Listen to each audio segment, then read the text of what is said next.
আসসালামু আলাইকুম ওরহমতুল্লাহি ওবরাকাতুহু। আলোচনার বিষয় মাদ্রাসা। মাদ্রাসা হলো মানুষকে মানুষ হিসেবে মানুষকে ভালোবাসার শিক্ষা দেয় যেই প্রতিষ্ঠান, তার নাম হলো মাদ্রাসা। হিংসা নয় ভালোবাসা, বিভেদ নয় ভ্রাতৃত্ব, এই বার্তায় পৌঁছে দেয় যেই সেন্টার, তার নাম হলো মাদ্রাসা। সত্য ন্যায় পরায়ণ হওয়ার শিক্ষা দেয় যেই প্রতিষ্ঠান, তার নাম হলো মাদ্রাসা। সততার আলোকে আলোকিত সমাজ গড়ার স্বপ্ন দেখে যেই প্রতিষ্ঠান, তার নাম হলো মাদ্রাসা।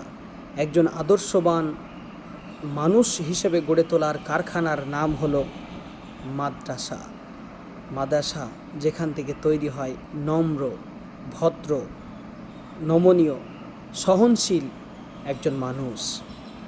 মাদ্রাসা মানব সেবা করাকে যারা মনে করে ইবাদত, যারা মনে করে উপাসনা, তার নাম হলো মাদ্রাসা।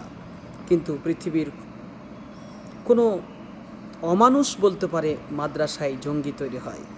পৃথিবীর কোনো যার ব্রেনটা বিকলাঙ্গ হয়ে গেছে, সে বলতে পারে মাদ্রাসা জঙ্গি তৈরির কারখানা।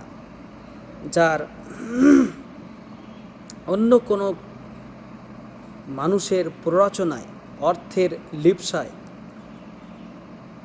নিজের সংগঠন বাঁচানোর তাগিদে কেউ বলতে পারে মাদ্রাসা জঙ্গি তৈরির কারখানা। কোনো অমানুষ বলতে পারে, কোনো মানুষরূপী জানোয়ার বলতে পারে, কিন্তু মানবপ্রেমী কোনো মানুষ বলতে পারে না। সেটা হিন্দু হোক, মুসলিম হোক, খ্রিস্টান হোক, পৃথিবীর এমন কোনো ধর্মের মানুষ বলতে পারে না মাদ্রাসা জঙ্গি তৈরির কারখানা।